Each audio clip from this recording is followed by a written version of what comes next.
guys all for coming here today. Super appreciate it. We have a lot of information to go through here, and I think it'll be really helpful in providing you a clear path forward and a bit more confidence to make the leap when you're ready into home ownership.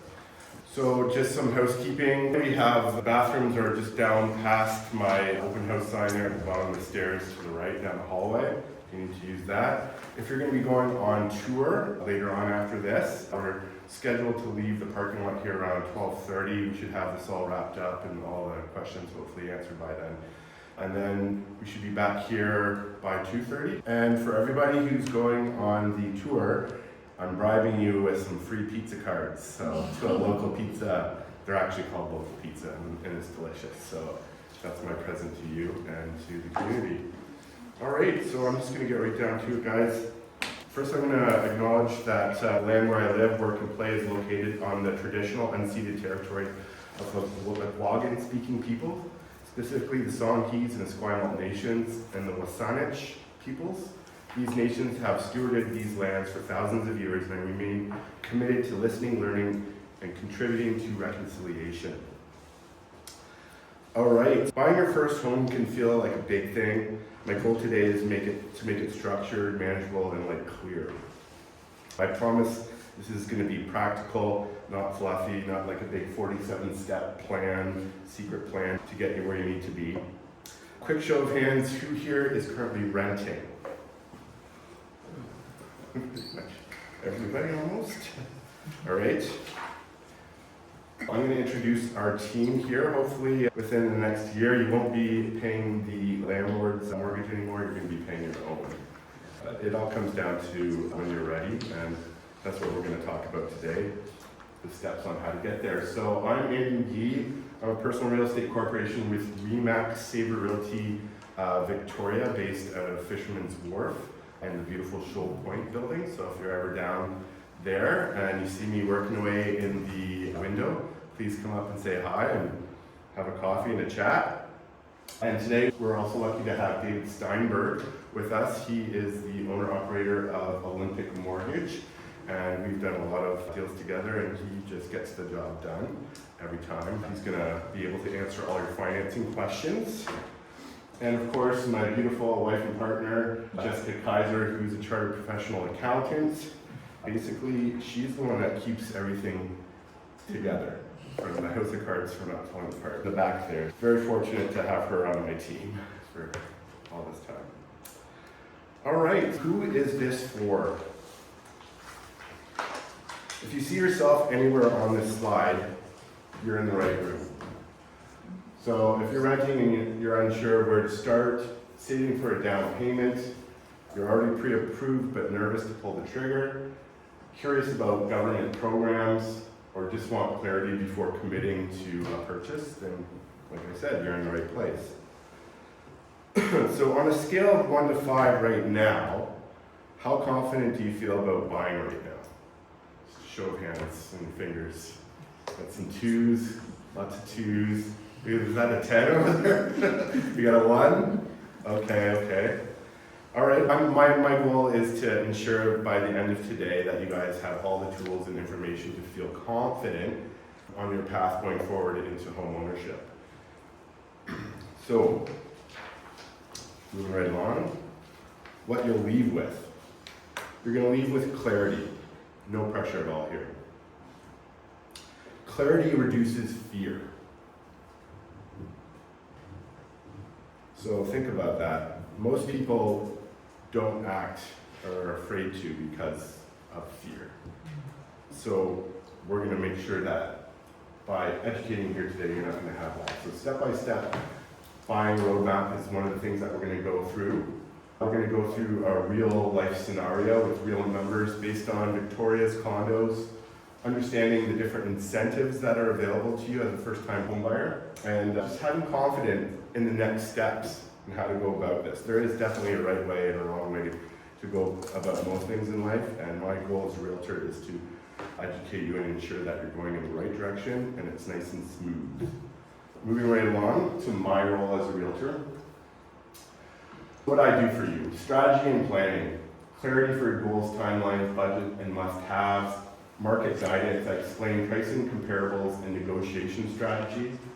Property due diligence. I help you review disclosures, strata documents, permits. I like to look for red flags. If you guys don't know, my background before becoming a realtor is a licensed plumber gas fitter of over 20 years. So I have an uncanny eye for red flags and things that might not be so awesome with a house or a condo. So I know that's definitely helped in the past with instilling a bit of confidence in my clients. So you definitely get that with me. Coordination is everything. I like to say that I'm the coach of your team, and the other team members are going to be your property inspector, your mortgage broker, your lawyer or notary for conveying the property. You might need a plumber, you might need an electrician. There's a lot of different team members that will help you get from A to Z in a way that you feel confident and protected in your transaction. So I help coordinate that with other local business owners and keep timelines on track. So when it comes to any legally binding offer or contract, timelines are very important. They say time is of the essence, especially when there's a really hot property that a lot of people like. The more prepared we are up front, the better able I am to get you results and have the big W, big win there, especially in a multi-offer situation. So keeping timelines on track is definitely very important. Negotiation and paperwork, so I help you write offers that are legally binding, help negotiate terms that are in your favor, that ensure that you're protected. And of course, I'm going to try to get you the best deal that the current market has, and guide you through the conditions to completion. So when it comes time to putting in an offer, which we'll go through a bit later, there are usually what we call conditions and terms to the offer, which help protect you when you're doing your research. So you think about buying an old car, you're going to want to make sure you do a bit of research that they've been maintaining it, getting oil changes, tune-ups, all that, and you're not just going to drive it off as soon as you give them the money and engine seizes, right? So same sort of thing with a property purchase where there is a certain amount of time between an accepted offer and actually having it closed, that you have time to do your research to make sure that your purchase is a good one. All right, so moving right along. When you hire me, I legally owe you loyalty, okay? So I'll give you an example. If you tell me your max budget is $650,000, I don't tell the listing agent that. I have fiduciary duties to you of loyalty, so putting your interests first. Confidentiality, I protect your personal information and strategy, so I'm not just going to give away your budget to the sellers or their agent. I have a fiduciary duty of full disclosure, which means I must tell you all relevant facts that I can know about a property that might affect your position. So a perfect example of that would be if I was out with another realtor friend of mine for some happy hour or something like that, and they started talking about their new listing and about how it's such an awesome place where sellers aren't buying because they're getting divorced or something and they gotta sell fast, right? And then let's say one of you guys come and say, oh, I really like that property, and I know that these sellers of this property are in a bind and they really want to sell fast. I have a duty of full disclosure, even though my realtor friends told me all this stuff that he probably shouldn't have told me. I have a legally fiduciary duty to let you know about that because I have your loyalty first, your best interest first. So that's a perfect example of that. Everything I do, I need to do with reasonable care and skill. So I need to be competent in everything that I do everything in good faith, and have a really strong process to ensure that everything is taken into consideration and that you're protected the whole way through. I must follow all your legally and ethical instructions. If you tell me to do something that's illegal, obviously I have to decline that. A perfect example is when a seller says, oh, I have a roots in my drain and we need to auger it out every year because it backs up and stuff like that. But don't tell any buyers coming in. That would be illegal, and I have to disclose that information. That's just one of the things that all realtors need to follow. Every professional, whether you're a lawyer or doctor or a realtor, has legally binding duties, and those are called fiduciary duties. So just know that we have your best interest in mind, and it's not just a transaction, we're actually a competent agent for you and you alone. So that brings me to this last one, which is avoiding conflicts of interest. Back before 2018, we were allowed to be an agent for both the buyer and the seller. Now that's the most glaring conflict of interest that I can think of, because how are you supposed to get the most for your seller client's listing and the best deal for your buyer client, right? You just can't do it. Really the only person that wins is the realtor in those situations, and that's called limited dual agency, and it is legal here in BC, and it has been ever since 2018. The reason being is when we're an agent for you, we're an agent for you alone, and we have loyalty to you alone. Just wanted to go over that. I know it's boring. I hope you're not falling asleep here, but very important that you know that we are professionals and we have duties to you. Next slide, please. So that brings me to the buyer's agency exclusive contract. So I'm going to just quickly go over this. I'm not going to spend too much time on this. With every interaction that you have with a realtor, whether you're a seller or a buyer, typically what you would do is you would enter into an employment contract. On the seller side, it's called a multiple listing contract, where you hash out how much you're going to bring the listing to market for, how long it's going to be on market, different terms that go with taking pictures and video and all that stuff. It's a legally binding contract between the listing brokerage and the seller to ensure that we're taking care of their needs to try to get the place sold. Now on the buyer's side, it's similar, where this basically spells out an exclusive relationship between myself and actually my brokerage that I work for and the buyer, and I'm the acting representative for you. So it basically spells out my services to you, what I'm going to do to help you find the perfect place, how I'm going to negotiate on your behalf, yada yada. Yeah, just know that this is something that I institute. It is mandatory in some provinces, and you'll be seeing that at some point. So the buying roadmap. So there's, like I was saying earlier, there's a way, a right way and a wrong way to go about doing things. This is the entire process that we're going to go through. Which step do you think most people skip, guys? Anybody? Number 2. Yeah. So the most common thing that I come up against is people shopping before they know how much they can afford, right? And that's just all sorts of, and it just leads to a lot of emotional heartbreak, and I've seen it even lead to people stop before they even get started, unfortunately. When you have that decision to buy, usually people will go on their phone and start looking at realtor.ca and like salivating out over all these beautiful condos and townhouses and houses. Usually houses, bay, they want to move right from their parents' basement to a 5-bedroom home on the ocean. But once you make that decision that, hell no, I don't want to be paying someone else's mortgage anymore, I don't want to be renting, I want to create some generational wealth for myself and my family to come, that's when you go and get pre-approved. So that's where this guy back here comes into place. You're a friendly neighborhood mortgage broker, and everyone's going to go to David, right? Yeah, first things first, let's find out, based on your situation, how much income you're making a month, and how much debt you may or may not have, and how many expenses that you have. All that's taken into consideration when a lender is pre-approving you to find out how much you can potentially get of other people's money to get your first home, okay? So very important. I don't want you looking at places that you can't afford. So get pre-approved. Buyer's consultation. Now, 2 and 3, it doesn't really matter. As long as you decide to buy, you can come to me first and I'll point you to a mortgage broker. I'll give you a list of them if you don't already have one that you're using. And then you can get pre-approved. But 2 and 3, yeah. Once you come to the buyer's consultation, guys, I have a buyer's box that has one of these in it, which is a home buyer's guide that I've painstakingly put together. And it's got so much information in it about different terms that we use. It's got the buying process roadmap here for you, and it's just chock full. It's so much more information than I could print out here today.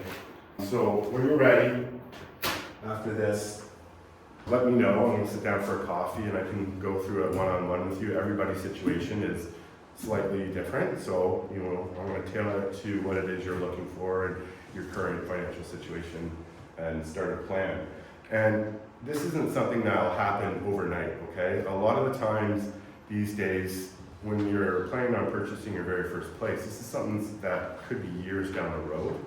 And you gotta be okay with that, because guess what? Years down the road, you're still gonna need a roof over your head, right? To have a goal and work towards it is better than just throwing your hands up and saying, I'll never be a homeowner. That's the biggest thing that I wanna hit home here, is the only impediment to your success is right between your ears here. So everybody has the capacity to achieve their goals. They just need to align themselves with the right people and have laser focus on how to get there. So you start your search after you've talked to me and we figured out your budget, okay? I put you on some awesome software that'll just narrow down everything to what your wants and needs are, how many bedrooms and bathrooms, if you have a dog or a cat. Obviously, we're not going to be putting you in a condo that has bylaws against something like that. If you want to be walkable to restaurants and stuff, I'm not going to put you out in East Souk somewhere. This is the sort of things that we talk about at the buyer's consultation, and just really custom tailor your search to you, because we all have busy lives and we don't need to be bombarded with a bunch of extra information of stuff that we can't either afford or is not applicable to our wants and needs. So start your search. We look at the current market conditions. Very important. I'm a full-time professional realtor, and this isn't something that you're going to find from watching CBC News or CTV or something like that. They only talk doom and gloom, and I'm not here to do that. Every single place has a different, every single location, every single property subtype has a different market to it. You may have a buyer's market for condos in Langford because there's a whole bunch of inventory, but then maybe you have the budget for a single family detached home with a suite because of maybe an inheritance or you won the lottery and you want to buy something in Oak Bay. Maybe it's a seller's market there because there's very little inventory of that product there. So giving you the current market conditions based on your sub-property type and your geographic location are very important, because that's going to come into play when it comes time to putting in an offer. Who has the upper hand, the buyer or the seller, right? So very important. Next slide, please. So making an offer. That's where we're going to look at the situation, see what the competition's like in the market, and decide whether this price is out to lunch or not based on most recent relevant sales, as well as their competition for the same type of a property in that area. Once we figure that out, we negotiate. And when I say negotiate, that doesn't mean, yeah, I'm gonna bid $100,000 under asking, and if they don't like it, I'll just go down the street, right? No, this is definitely one of those things that if you like the property enough, you wanna really put a price tag on it and understand in your head that a negotiation is give and take on both sides, okay? So they obviously want to sell the property, and if you like it enough that you want to get in, okay, hopefully we meet somewhere in the middle, right? Now that's very market dependent. If it's a seller's market like it was bonkers, like 2022, guess what, guys? You're gonna have to throw probably $100,000 over asking to get what you want, but nobody likes those markets. Thankfully, we're not in that market anymore, and hopefully we never have to go back there right now. We are in a very balanced market, and that means negotiation, balance, and meeting in the middle, okay? So just things to think about in this type of a market. Once we get an accepted offer and everybody's happy, we then go on to our due diligence phase, which is what I was talking about earlier about conditions and terms to an offer.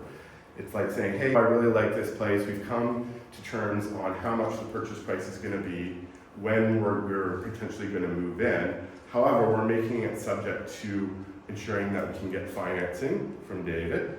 We're making sure that we can get insurance, because the lenders won't finance it if you can't get insurance. So homeowners insurance, we're going to make it subject to a homeowner's inspection, because you don't want to move in and open the door and see all these mice scurrying around or have mold in the walls or anything like that. People are very good at making pictures look good and putting lipstick on things, and you really got to do a deep dive into a property inspection to ensure that you're happy with your purchase.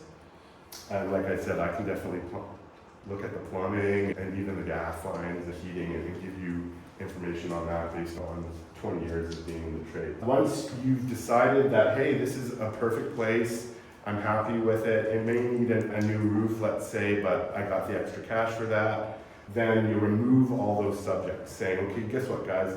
We are happy, we're gonna forge ahead. Once you remove subjects, that's it. Boom, it's yours. On paper, you have it's called a firm contract, okay?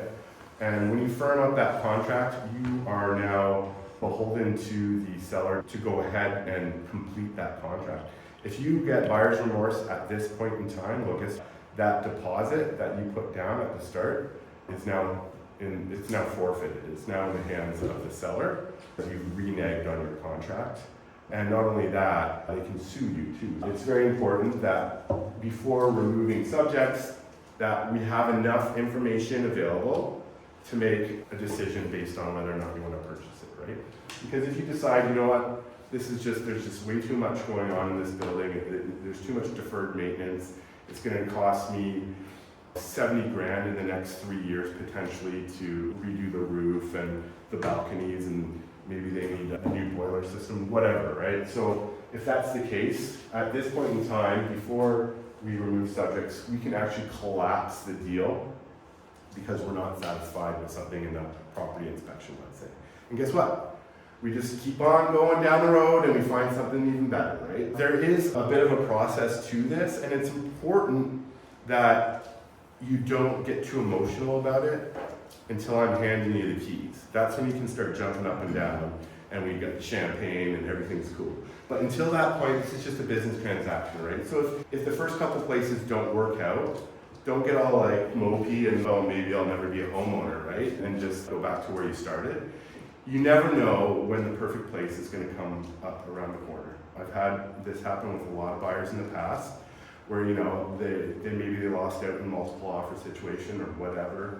And it just didn't work out, and they had already moved in their head. I can see it happen as soon as they walk into the place, the eyes go like this. Oh my God, I'm gonna have my bed over here, and have my little den over here. You can't, it's okay to do that to a little bit, but like I said, you can't, it's not yours until I'm handing you the keys, right? And don't ever give up, because I don't know how many times I've had clients take about a week to get over the disappointment, and then they're ready to go again, and boom, guess what? We found something even better. So it happens all the time, but remember what I said right here, right? You're the only one that's going to stop yourself. So mentality is everything. Next, please. How are we doing for time? We're okay for now. So how much can you afford? So we're going to go through this quick.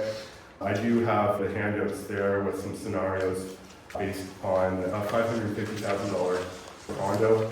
Because really that's all you can afford. With $550,000, you're not going to get that house by the ocean. But so affordability basically comes down to how much you've saved, plus your pre-approved mortgage minus your closing costs. So your closing costs are going to be what you need above and beyond your down payment in cash, in liquid funds. Okay. Everything else will be funded by the lender, including taxes, GST anyway. Property transfer tax is another story. And remember I was talking about team members earlier, okay? Your tax accountant should be one of them, okay? This is not like going and buying a bicycle off Kijiji or Marketplace, right? There's a lot of tax implications when you're buying something of this price tag. So in order for you to feel comfortable with that, not only are you going to speak with a mortgage broker, you're also going to speak with the tax accountant so they can look at your current situation, what you're potentially buying, and maximizing the savings for you, okay? So don't be afraid to spend a little bit of money up front to save a lot down the road, okay? Very important to know. So once we have your affordability, like I would mention before, that's going to help me target your purchase price and basically custom tailor your property alerts to you. So we're only looking at stuff that you can afford. Unless, of course, you come into some money and you want to increase that budget, then we can do that all day. And please, please, please, once we're in this stage, don't go buy a new car, get a car loan, something like that. Because guess what? unless you're planning on living in your car, you're not going to be able to afford a home anymore. So there's definitely some things that you have to keep in mind here. That'll throw off your total debt service ratio, which David will talk about later. Down payment rules. Minimum down payment typically is 5% on the first 500,000, 10% 500,000 to $1 million. Is that correct, David? No. 1.5 million, sorry. And then, I think 20% over 1.5 million. 20% over 1.5. So disregard the million here, okay? Was it that at one point? It just got raised, I think it was last year. Yeah. So things are going in the right direction. The government is trying to make things more affordable any way they can. Mortgage insurance rules. Who thought here that you needed 20% to get in before you could buy? You need 20% down, yeah? No. So 5% minimum. So if we're looking at a condo under 500,000, 5% is all you need, right? And then you're paying 10% on the extra. So in that scenario I gave you, that extra would be the $50,000. So that's what you're paying the extra 10% on. So the minimum changes. But anyway, that's why you go to a mortgage broker. They'll have all those numbers there for you. So once you go shopping, you know exactly what you can afford and what you're in for. There's federal incentives, so this is the golden ticket. This is great. So who knew about the first-time homebuyer savings account? And how many people are utilizing it right now? That's excellent. That's absolutely fantastic. Why would you not? It goes against your income. It's totally tax deductible and tax-free out. Anytime we can save money and put it back in our own pockets and not give it to the government, especially when it comes to a house. So as long as you're using this for buying your first place, then that's $40,000 of tax-free income. And if you're a couple, you can double that. There's also the RRSP Home Buyers Plan. So up to $60,000 per person. I think that's up from what it was the $35,000 before. Yeah. So $60,000, so up to $120,000 of tax-free income. Yeah. Can we ask questions about this part right here? Absolutely. I'll have you just hold off until David comes up, but just keep it fresh in your mind. I'm just gonna slam through this quick, and then I'm gonna give it to David, and I'm sure you guys will have lots of questions. We want to get you answers for them. I'm just gonna go through all the incentives first. This is really gonna go a long way to helping you afford a property. If you're a couple and you combine those two incentives together, the first-time homebuyers savings plan there with your $80,000, and then this $120,000, you're looking at $200,000 tax-free right there to put down. It's usually not a problem for first-time homebuyers. The biggest problem for first-time homebuyers is getting the $200,000 to begin with, right? Not everybody has just an extra $200,000 lying around to buy their first home. But this is very doable over the course of 5 to 7 years. And that's where this mentality comes in of having that goal and working towards it. I remember when I first got into real estate, quick story here, I felt really bad for first-time home buyers. I was like, oh my God, it seems like an impossible mountain to climb.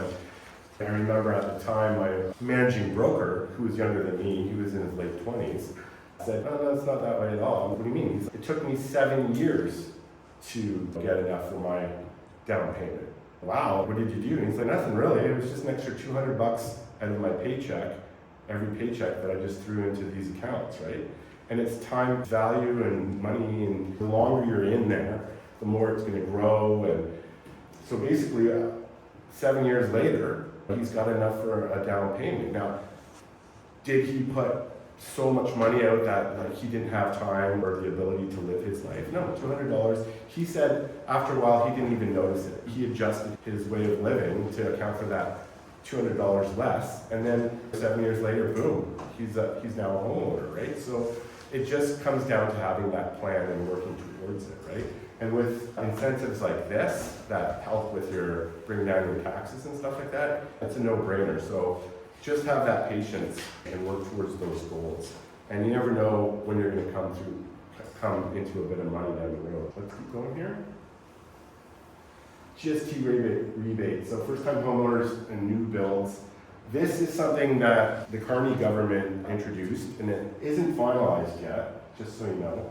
But they're talking about giving first-time homebuyers 100% rebate off the GST, which is huge. 5% GST on a new home is not cheap. Here's a perfect example of what may be coming down the line. It just needs to go through Royal Assent right now.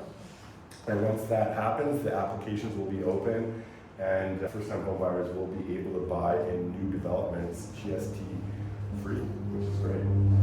Mind you, it is a rebate, so the GST will need to be paid, but then it'll be rebated back to the developer. So I don't know how that's going to be rolled out. I think David might be able to speak to that, whether the developers are going to choose to take it on the nose and pay for the GST and then wait for the rebate, or whether the lenders are. It's yet to be determined, but definitely it helps with first-time home buyers getting into a brand new build. So we'll go next here, please. First-time home buyers tax credit. So $10,000 you can claim. So you get about $1,500 back at tax time. Don't really have too much more to say about that other than take advantage of it and talk to your tax accountant. So these are the BC incentives for first-time home buyers. Those first ones are all federal, by the way. So property transfer tax exemption. Property transfer tax. Does anybody know what property transfer tax is? No. Okay. So anytime anybody buys a property here in BC, there's another tax. It's called property transfer tax. And every province has a different way of saying it and different amounts. But in BC here, it's applicable. So for first-time home buyers, however, there is a property transfer tax rebates. So if you buy something was under $500,000, you get a full rebate. In this example here that I've given you guys with the $550,000, it does show that there's $1,000 applicable because that's the $50,000 over the $500,000. So there would be property transfer tax applicable on the $50,000 or anything above the $500,000 threshold.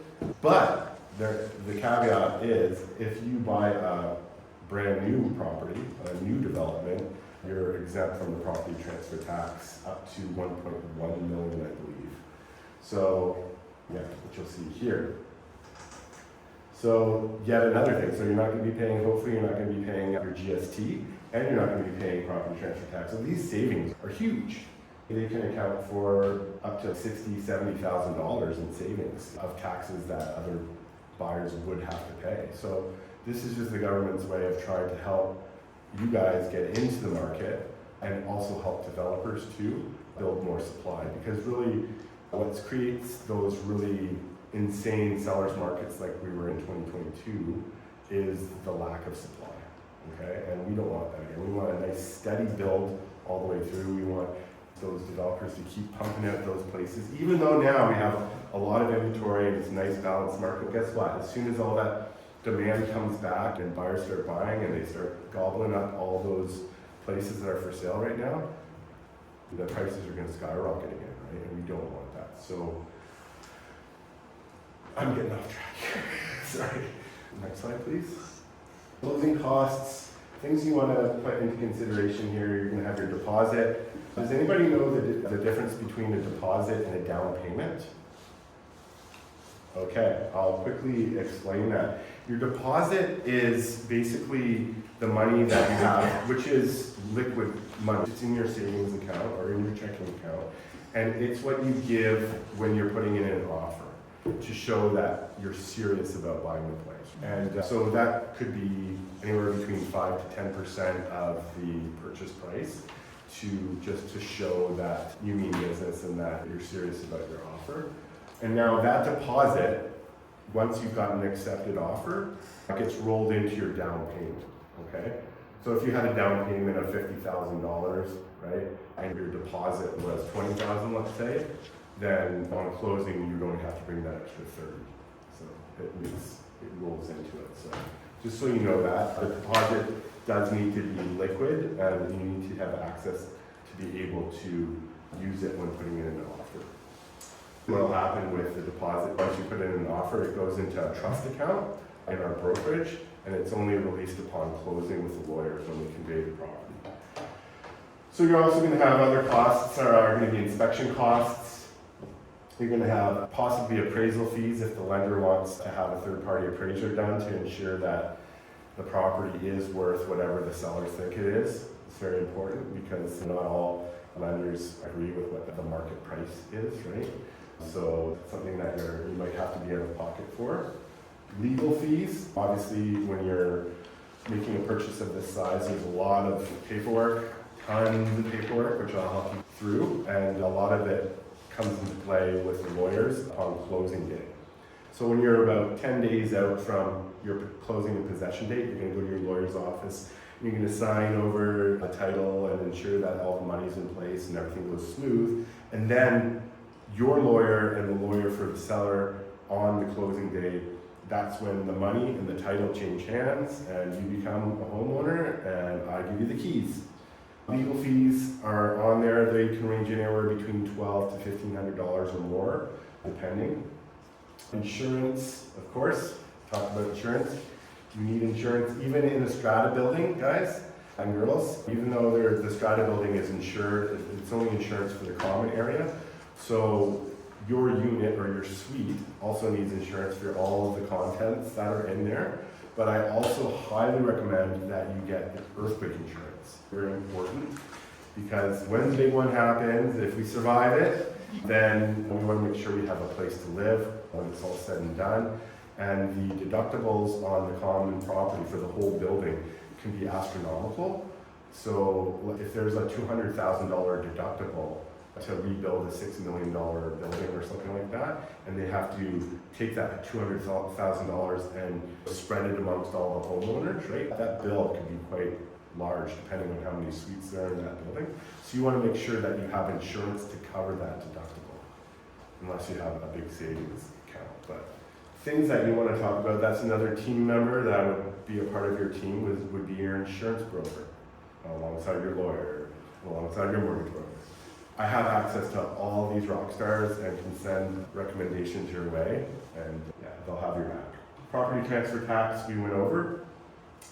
GST, if applicable, most GST, if not all, GST is usually, if it's payable, will be folded into the mortgage, just so you know. Okay, so right now, as it turns out, because the GST rebate hasn't reached royal assent, hasn't been pushed through, if you were to buy tomorrow, GST would still be applicable on the purchase of a new home or a substantially renovated home. It could be a home from 1970s that somebody bought and gutted down to the studs and just redid everything. In that case, in the eyes of the government, it's considered a new home. The 90% of it has been revamped, and GST will be applicable. Other things that GST may be applicable on is if you buy a house and there was maybe a portion of it that was used as a business.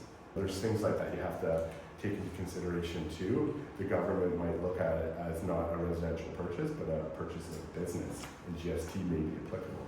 So these are all things that we look for, that I look for on your behalf to ensure you know what you're getting into. So closing costs as a general rule could be 1.5 to 3% of the purchase price that you should budget for before you go buying, okay? Just so you know that you have enough money available when closing day comes and you're not blindsided going, oh my God, I didn't know I had that extra $3,000 bill for property transfer tax or something. My job is to educate you up front so there's no hidden surprises down the road, okay?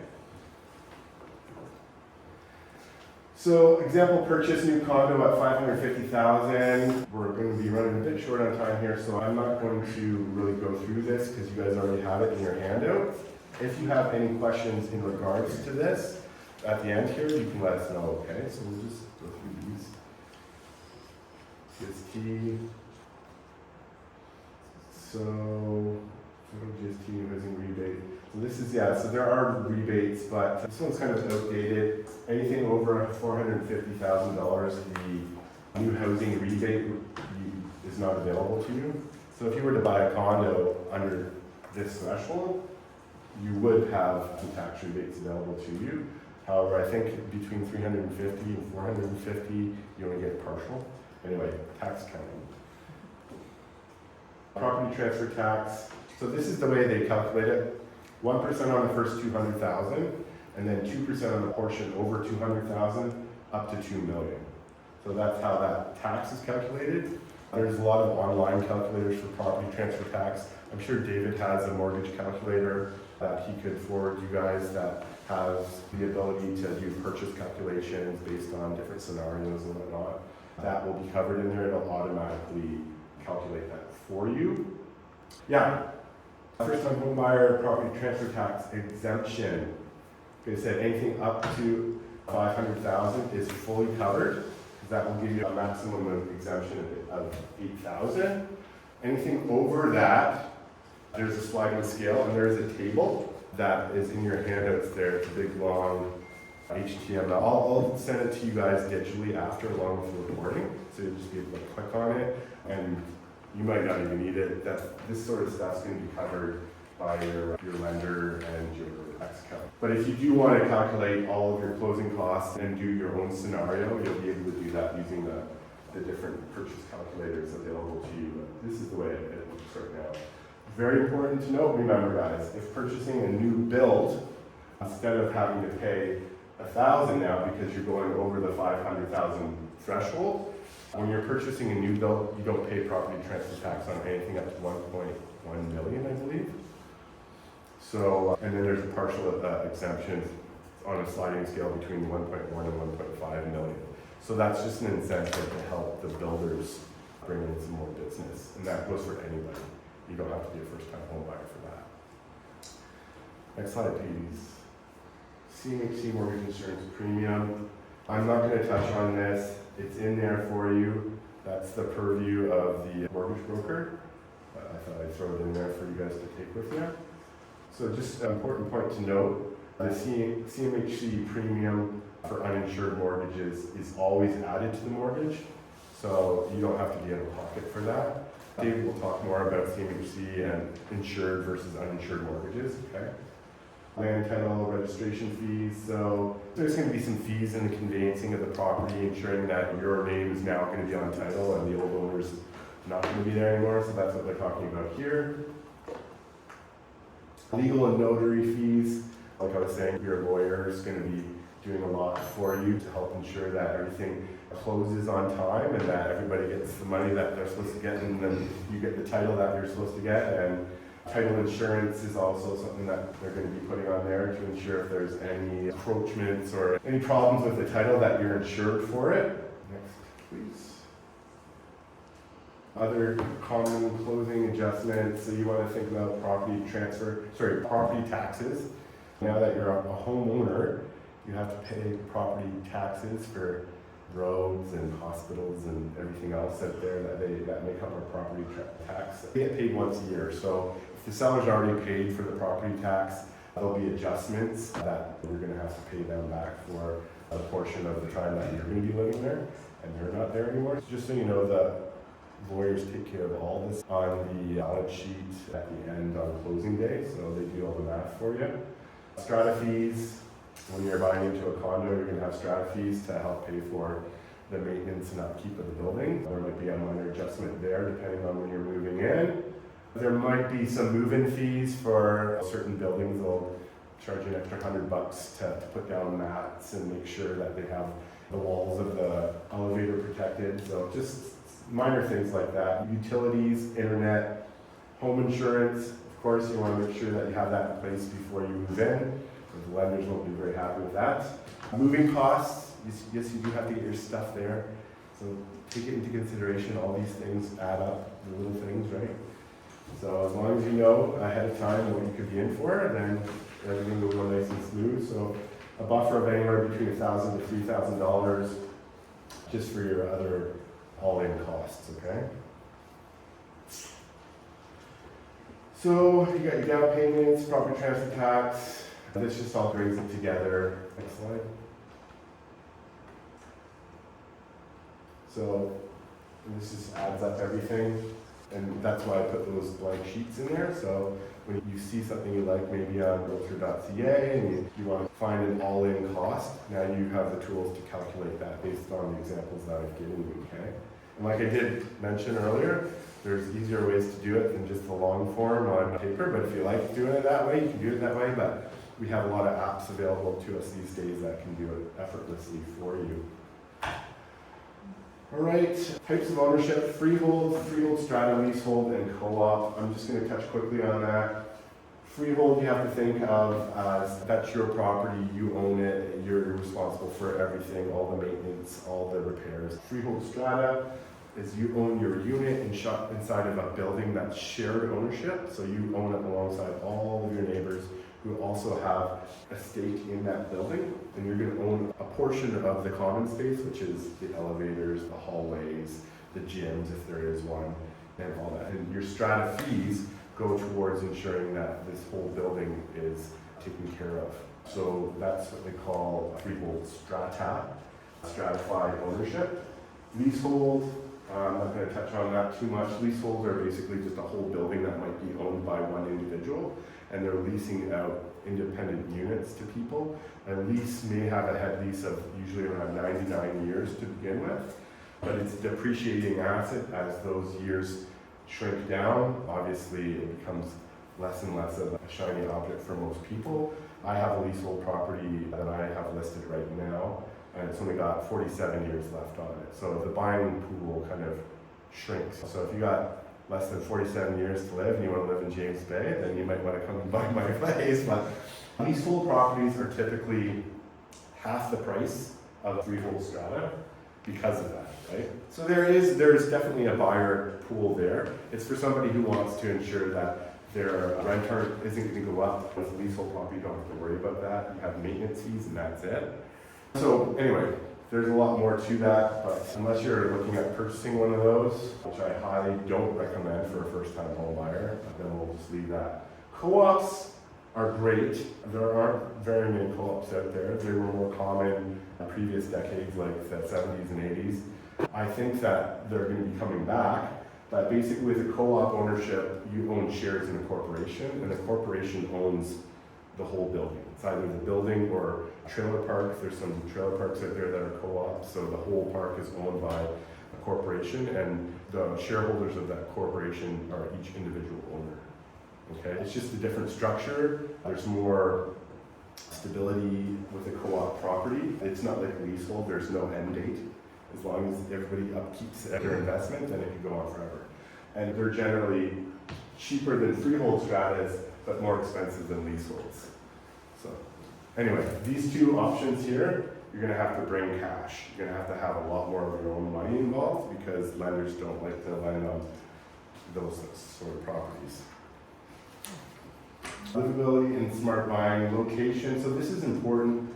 You really want to think about what's your life look like from day to day. Where do you want to be? Do you want to be close to gyms and festivals and bike paths and walking paths and restaurants, or do you want to be further away from all that in nature? All these things are things that you want to take into consideration when you're first thinking about buying, right? What's best for you and what's best for your family, not just now, potentially 5 to 10 years from now, depending on how long you want to stay in that area. Resale value is definitely something you want to consider because most people who get into their first place it's exactly that. It's your first place.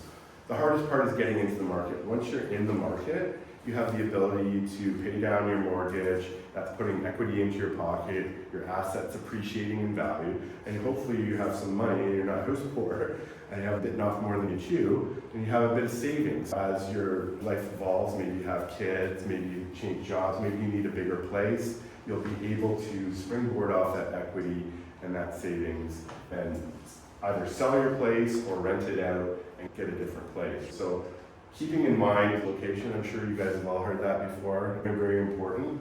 There's other parts of a home that you can change. Don't get too hung up on what's got carpet or if the walls are pink, right? That stuff's easy to change. This isn't so easy to change, okay? Things to keep in mind when you're starting your journey here. Common first-time buyer mistakes: ignoring closing costs, buying emotionally. Remember, don't start moving in your head, waiving inspections too quickly. We put these conditions on there to protect you for a reason. We want to make sure that you're happy with the product you're potentially going to buy, and that if there is things that need to be done, it's no surprise, there's lots of homes out there that need work on them, right? It's just, is it worth it for you to buy that place and then do the work yourself? or do you want to negotiate on the price and get them to do some of the work? It's all up to you. Some places you'll find out there are priced a lot lower because they need work done. So if you have the time and the energy to put that work in yourself and make it what you want it to be, then it's worth going into a fixer-upper. I did that personally, and then the nice thing about a fixer-upper is it's a blank slate, right? And you can make it what you want as opposed to someone else's vision of like a brand new unit. So things to think about, right? Stretching affordability, I did touch on that about being house poor. You don't want to bite off more than you can chew. Just because the lender is going to give you a whole bunch of money doesn't mean you should take it all. David would reverse engineer something where asking you what you feel comfortable paying month to month, and then finding out what that looks like in terms of affordability and viability, right? Yeah, of course. And we don't have too much time left, so we'll just power through this. 2-5-10 warranty. So the nice thing about buying new, and I do want to touch upon this, because obviously some of us are going to be going on this new construction buyer tour. With these incentives for the property transfer tax exemption and the GST rebate that's on the horizon, for a first-time home buyer to buy in a brand new building, you get to take advantage of the 2-5-10 warranty. So that's 2 years on the labor, 5 years on the whole building envelope, and 10 years on the structure. That gives you peace of mind knowing that you're not going to be buying an older property that's going to have this huge special levy coming down the pipeline because it's 1970s and the water lines are all springing leaks because they're over 50 years old, and the roof's leaking and the balconies are falling off. Everything needs work, right? In a brand new place, you don't really have to worry about that. You have the warranty to protect you.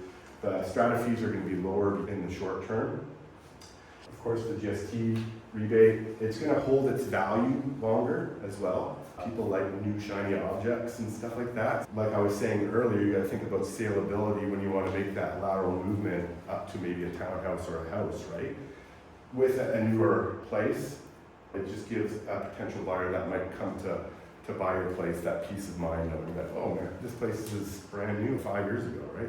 So things like that to take into consideration, all good reasons for buying new.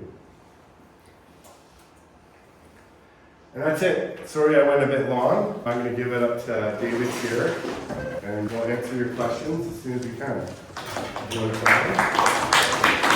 How's everybody doing? Thank you, Andy, for a really great presentation so far. So, is everybody a first-time buyer here, or do we have anybody that owns a house already? Everybody's a first-time buyer? Okay, sounds good. So, just to give everybody a little bit of background on me, I've been a mortgage broker since 2009. I've owned Olympic Mortgage since 2014. I was a banker for 5 years before I was a mortgage broker. So I got tons of experience, seen every situation, helped thousands of people with their purchases, also helped thousands of people with their refinances. Throw me any questions, I'll be able to help anybody figure out, first of all, I'll be able to help everybody here figure out what they can afford. I'm not going to do it now with everybody, so what I'd encourage everybody to do is just grab my name, grab my phone number or whatever it is, my email, and get a hold of me. Let's chat over the next couple weeks. Let's really dive in to see what you can afford. So first of all, what we'll cover here quickly, we got on the AAA side, meaning banks and credit unions, we've got 4 different baskets of money. I'm not going to get into that too much. I'm going to talk about income and debt servicing. So what kind of income you need to debt service a property. Debt servicing is the main thing that the banks look at for qualifying your mortgage. I'm going to talk a little bit about your credit and what credit score you need to get into a property. Down payment sources, I know you already touched on down payment amounts, we'll talk about the sources. Other things to think about, and questions and answers.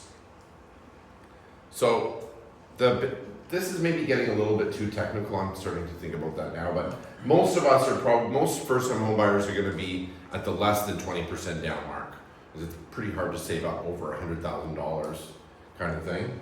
But with high ratio money means that the bank is getting the loan secured by one of the 3 loan insurers. So there's CMHC, there's Sagan, which used to be General Electric, and there's Canada Guarantee. One of those 3 insurers has to approve the loan after the bank has approved it, basically. So what happens in that scenario is I send the application to the bank, The bank approves it on their end, and then they send an application into one of those 3 insurers who insures the deal. Being a first-time home buyer, you can amortize over 30 years, which makes it a little bit easier to qualify. If you're not a first-time home buyer, it has to be over 25 years if you're putting less than 20% down. There's no exceptions on debt servicing ratios. Even if this number was 39.01%, the lender is going to say no. There's absolutely no going over this.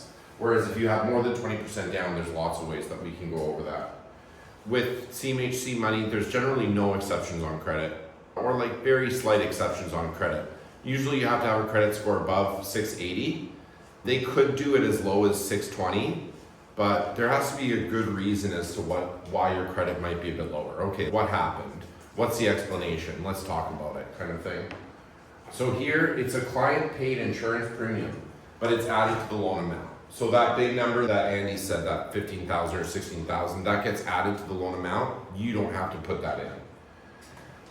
The funny thing is about this is that usually when people are putting less than 20% down, that's where you get absolutely the best mortgage rates. People might think, that doesn't make sense to me because I thought if I put more money down, I'll get a better mortgage rate. No, because in this case, the bank is fully protected against a default and you pay for it. You pay for the insurance by having that CMHC insurance added to the loan. So that's why you still get the best rate in this basket. So the second basket is a low ratio insurable.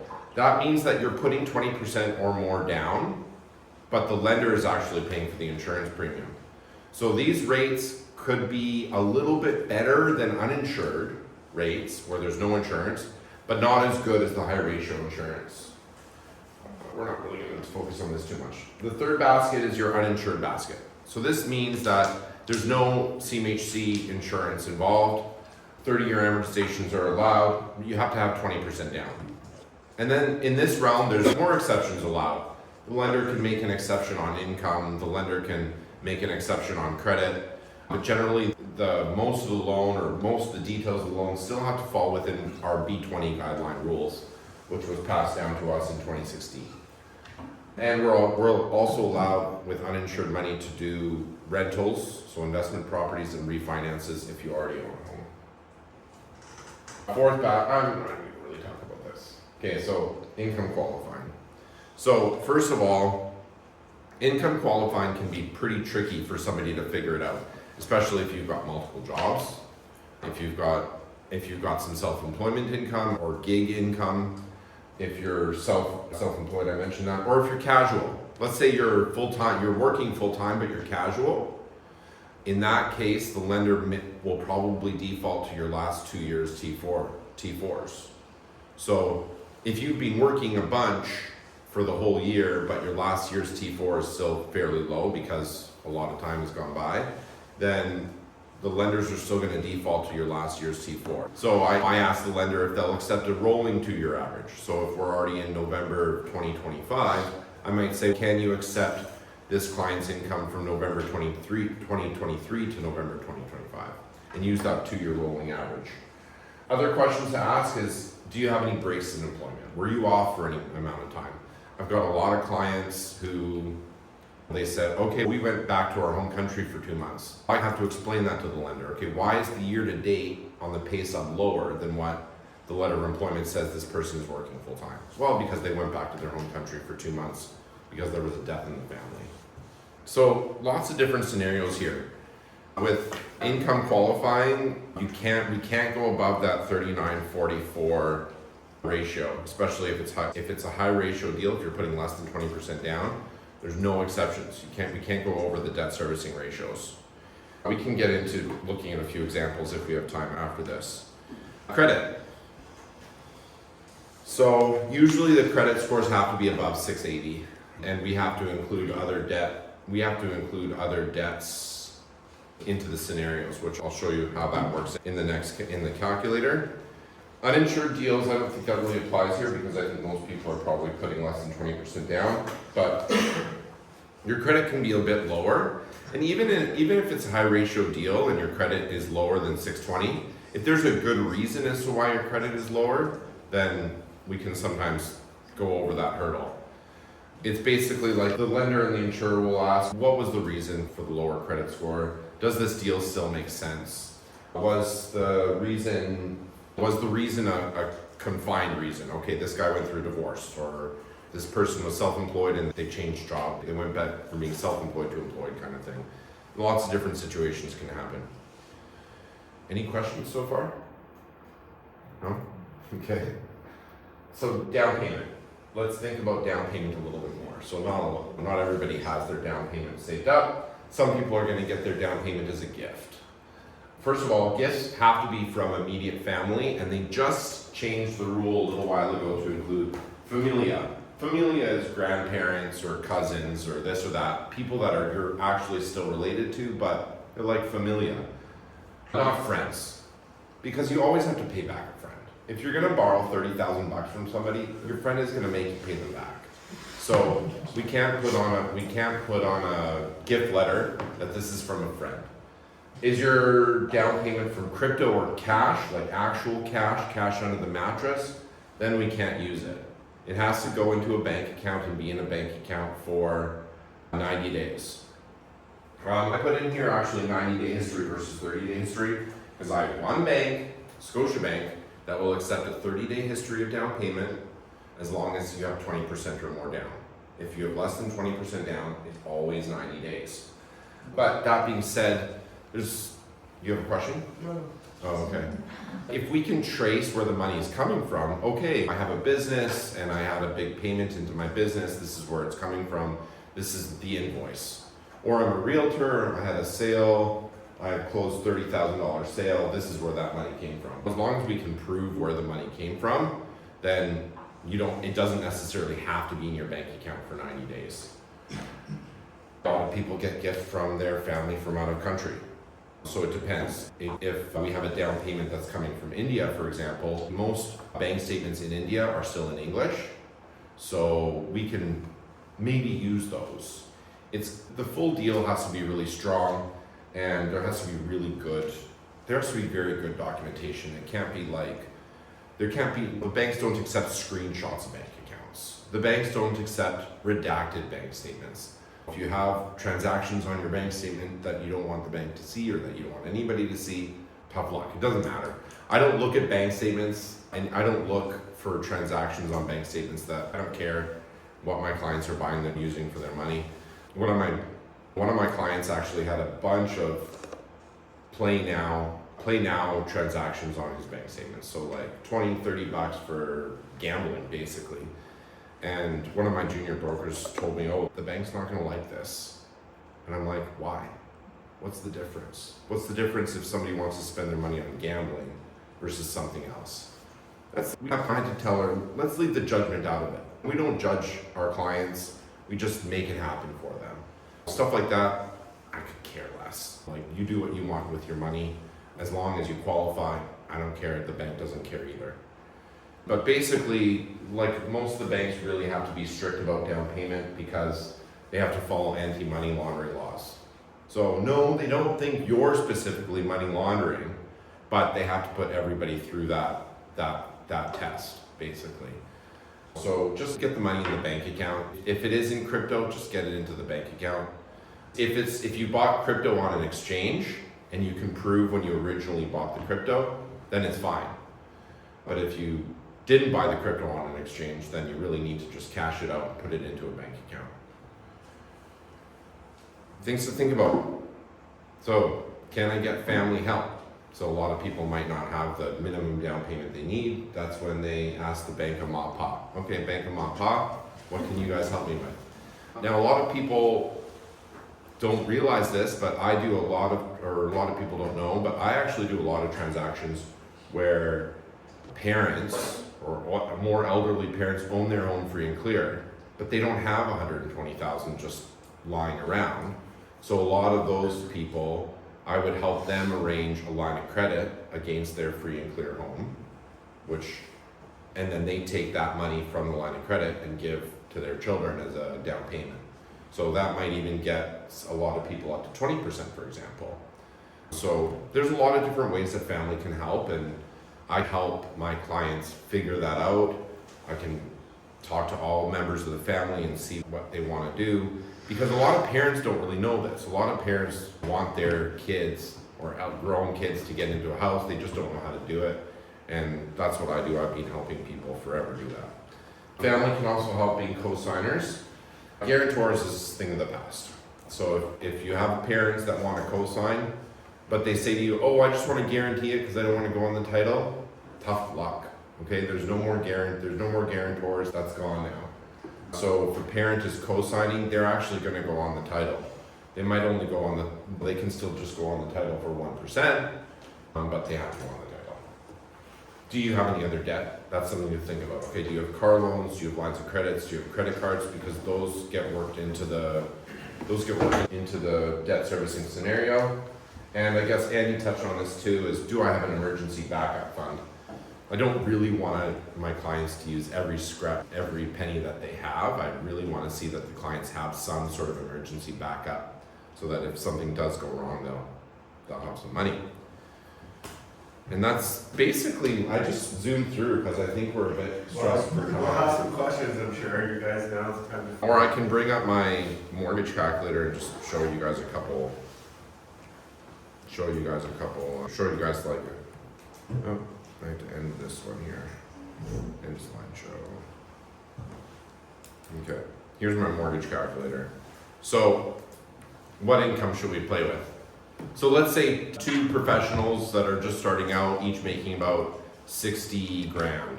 So total income of 120 grand. Does that sound like kind of reasonable? Two people, couple making 120 grand combined. So the interest rate here, this looks a bit high, the 6%, because the interest rate that we have to qualify on is called the stress test. And that's 2%, that stress test is 2% above the rate that you're actually gonna get. So let's say my lowest variable rate right now is 3.6%. My stress test rate has to be 5.6%. So I'm gonna punch that in there. Term doesn't matter, bless you. Let's see, so what do we think these people are gonna qualify for? Any ideas? It's not 800,000, it's lower than that. 600,000? 600? Okay, let's test 600. And the lowest down payment, the minimum down payment on 600 is 35, so I'm just gonna put it in here. This is silly that I have to do this on this calculator. Close enough. So 600,000 with $36,000 down. See, here's the insurance premium. My calculator automatically adds in the insurance premium. So when you're putting down the minimum down payment, the insurance premium is gonna be 4.2%. This 0.2% is added on as the extra premium that you paid to go to 30 years. If I change this to 25 years, it goes to, that comes off. So you see here that insurance, that extra 0.2% came off, but we're gonna stretch it and go to 30 years. So let's see if these guys qualify. Okay, so property taxes on a $600,000 place, let's say 2,500. Probably, maybe it's a townhouse, so I'm gonna put in here 65 bucks for heat. Townhouse strata fee 350, 300? I'd say 450. 400 Yeah. Is that per month? Yeah. per month, strata. So here we go. This number is the one we're really looking at here, this GDSR. It's 37.7, so we're really close actually. These people who make 120 grand are gonna qualify for, there we go, like basically 620. 620, and we're just under the ratio there that's allowed. Now, when I add in, here's this one on the bottom, adds in any other debts. So let's say you also have a car loan for $400 a month. I'm just gonna add that into any of the fields, and we're still within that 44% ratio there. So this has to be under 44. This one has to be under 39, and there's no exceptions to that. So sometimes I might have to get clients to use some of their funds to pay down debt versus put it towards the down payment. That's just some of the ways that I strategize things. And so this was with like a 5% down payment? Yeah, can you that put they in had. a higher down payment? The minimum, So yeah, it's I can the put it in. minimum, which is 6%? The minimum down payment on 620 is gonna be 37,000, so I'm just about 200 bucks over. So still about 5.5. Yeah, because on any amount above 500,000, you gotta put 10% of that amount. Okay. So if we're at 620, it's 12 grand more than 25, so 37 grand Okay. altogether. Like, I'm pretty fast for helping people figure out. A lot of people think, oh, pre-approval, it's gonna take forever kind of thing. First conversation's 10, 15 minutes. I'm just going through all those things that I touched on, income, credit, down payment, on the first 10 minutes of our conversation. And then I say, do you wanna know what you can afford? And then I bring up my calculator and I just work it out. And the mortgage that actually get approved on is 607 here, it's not the 620. The mortgage amount is gonna be 607, because that's including in the 4.2% insurance premium. So the initial mortgage amount is gonna be 620 minus 37, and then you add on the mortgage insurance premium for a total mortgage of 607. So the payment here, the mortgage payment that's right here, maybe looks a little bit high, because that's the stress tested payment. The actual payment that the client would pay, in this case, is, there it is, $2,700. Yeah. So it's $2,750. What's your opinion? Yeah. Yep. What's the base of this one? You said around 120 is the Gross income. So before you pay income tax. Was that your question? Yeah. Yeah. So not what goes into your bank account, but your gross income. Any other questions? Can you increase the down payment just as?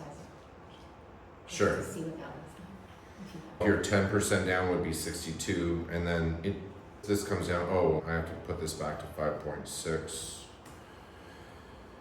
So it's still pretty close. The only way that you can really get around these numbers is if we have 20% down. So at 20%, let's say this client wanted to qualify, let's say they had 20% down. Now let's calculate this same client maximum amount. So this number here now, I really just need that to be under 50%. So most banks will only go up to 44%.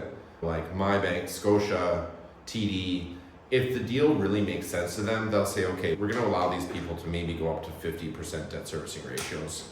So let's push this now.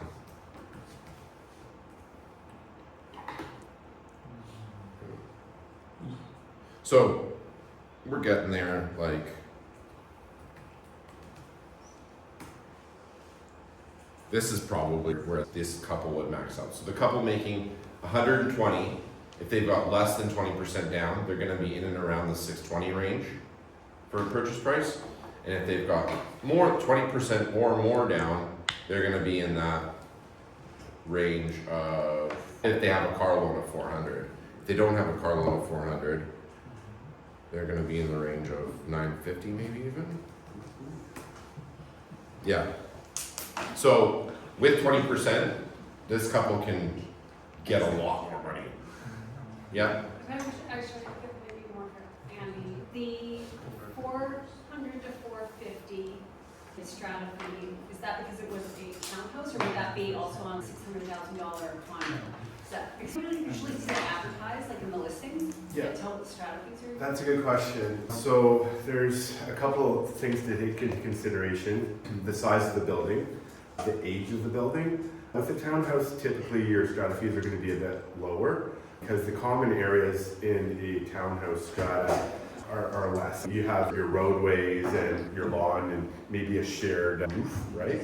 But in a condo building, like an apartment style one, you have a lot more that you need to account for, like your elevator, your boiler system for your entire building. The mechanical aspects of things when it comes to the plumbing and stuff are a lot bigger and potentially more costly. So I'd say that the average strata, like healthy strata fee for the average strata building, like apartment style building these days, you could budget probably around 500 and above, depending on amenities as well. If you have a building that has a lot of amenities like a really sweet gym and maybe a pool with a hot tub and a sauna and all that, the more amenities you have, the more potential costs for maintenance and repairs down the road. So that's going to have a direct effect on your strata fees as well.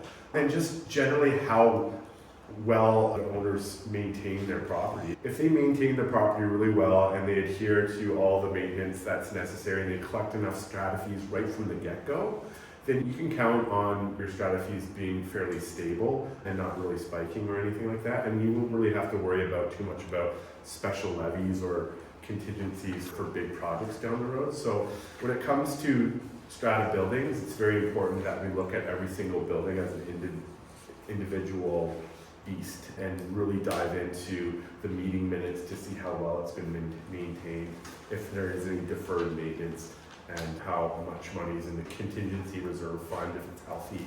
So there's a lot to take into consideration, but I hope that answers your question. Yeah. On that, like, how often do strata fees or like property taxes increase, and like how much notice do they have to give you?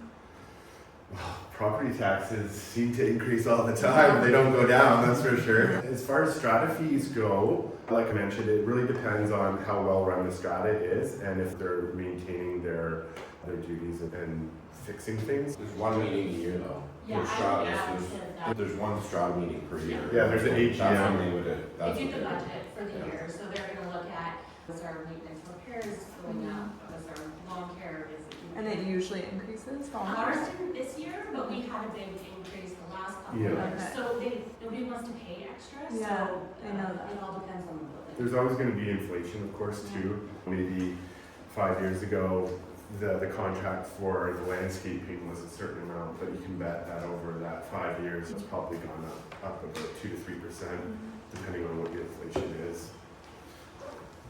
David, I have a couple questions about RSPs and SAs. Yep. Is there a maximum amount that you can use from those accounts to make your down payment? Yeah, 60,000. 60,000 from your RRSP, Yeah. and then whatever, you can use all of your, whatever you have in your first time home buyer account. Is the max. And is it interest free to pay it back to the RSP over the 15? So how it works, paying it back, so if you make RRSP contributions, you don't get a tax, like it pays it back. So when you make the contribution, it'll pay it back, it'll pay back the amount. And if you don't make an RRSP contribution, then you just get taxed an amount. So I think they do it over 15 years. It is, yeah. So the payback is over 15 years. So if you borrow $60,000, then your payback is going to be $4,000 per year. Oh, I see. So if you make a $4,000 payment back into your RRSP, then you won't necessarily get a tax deduction for that because it's just paying back that RRSP withdrawal. But if you don't make an RRSP contribution, then the amount You get taxed on that $4,000. you'll get taxed on that 4,000. Yeah. I don't know, like the RSP home buyer thing is, I guess it's okay if you already have money in RRSPs, Yeah. but for people who have their income going up versus down, it's almost counterintuitive because you would rather pay the tax, or you'd rather pay the tax on the income while your income is lower versus pay the tax on the income while your income is higher. Now, that being said, if you already have the money in your RRSPs, then of course take it out tax-free. If you don't already have the money in your RRSPs, then you might think twice about, okay, if this money is already sitting here and I've already paid tax on it, don't necessarily put it into the RRSPs just to get the deduction if you think your income is going up over the long term. If you're creating a plan to put money away for your down payment right now, I would suggest topping up your first-time home buyer savings account first, and then going to your tax-free savings account and maxing that out as well. And then, to be honest, with those combined, you're gonna have more than enough money, either as an individual or a couple, for your down payment. You don't wanna put all your cash in. You gotta remember, cash is king, right? You wanna use other people's money to make money and keep as much cash as you can. This is where your tax accountant, financial planner, and your lender all come together because there's strategies about getting in and how best to do it and keep more money in your pocket. Like I said earlier, those are all the different people on your team, but RSPs are there should you need it, right? And you have a bunch of money to put in, and you want to take advantage advantage of that tax shelter for sure. So the other quick question I had was about the FHSA. Where is the total of that account calculated from? Is it from when you open the account or from 2023 when the program started? No, from when you open the account, you start putting money in. Yeah. Okay. Yeah. Just a quick question on the income. Is there any risk associated? So if it's a dual income, there's more, like if somebody loses their job, they've got more stability. If it's a single income, is there any risk or they don't care? It's just No, important to them? they don't care. It's just the number. So, yeah. Does that answer your question? Yeah, okay. I was starting the question related to Andy's statement and your statement as well regarding where is those funds coming from? Let's say right now, we have FHSA account, we don't have RRSP account. However, we wanted to purchase a house and we will be getting some help from our family.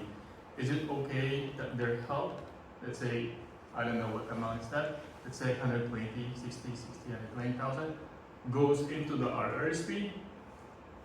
No, because so a lot of people try to take advantage of those accounts by putting the money in and then taking it out right away. But the money has to be in those accounts for 90 days before you can get the tax. Before you can take, so if you put the money into your RRSP and want to use it right away, you can't. You have to wait 90 days. Or you can take it back out, but you're not going to get the tax benefit. But generally, if somebody's getting money from a family member and you want it, and you want to also use that money within those programs, then you just have to get the money from your family member way earlier, then put it into whatever account it is, then wait the 90 days, and then you can use it. Yeah. 90 days, including the time for your subject to, from your accepted offer. You can include the time from your accepted offer to the closing date. If you can put it in 2 months before you put it in an offer, if you're planning to have that time frame be 1 more month from the time of your accepted offer to your closing. Does that make sense? Okay. Hey guys, I think we gotta wrap it up. Unfortunately, we're running a bit late, but I highly recommend that you reach out on an individual basis. Yeah. With me for coffee or at my office, and can discuss things. Of course, remember our roadmap here. You want to talk to this guy right at the beginning as well, so you know really what you can afford, and then we can move ahead with confidence. Okay? Yeah. I just wanted to thank you all again for coming out. Super appreciate it, and we're here for you. Right? Yeah. That's what we do. Just give us a call, and if anybody wants to run by their situation personally, just give me a shout. I think I have some cards in my car. I'm maybe gonna run and get them and just get I'm them. gonna be sending out a follow-up Oh, yeah. email with all of the information, the recording, also some digital packets of what you already have here. And yeah, you'll be able to have all our contact information there. So anybody who's going on the tour, let's meet in the parking lot there. We'll hop in the shuttle, and then we'll be back here by 2:30 for you guys to go about the rest of your day. And for those not coming on tour, thanks again for coming. And we'll do this again in the future, probably. Yeah. Thanks, everybody.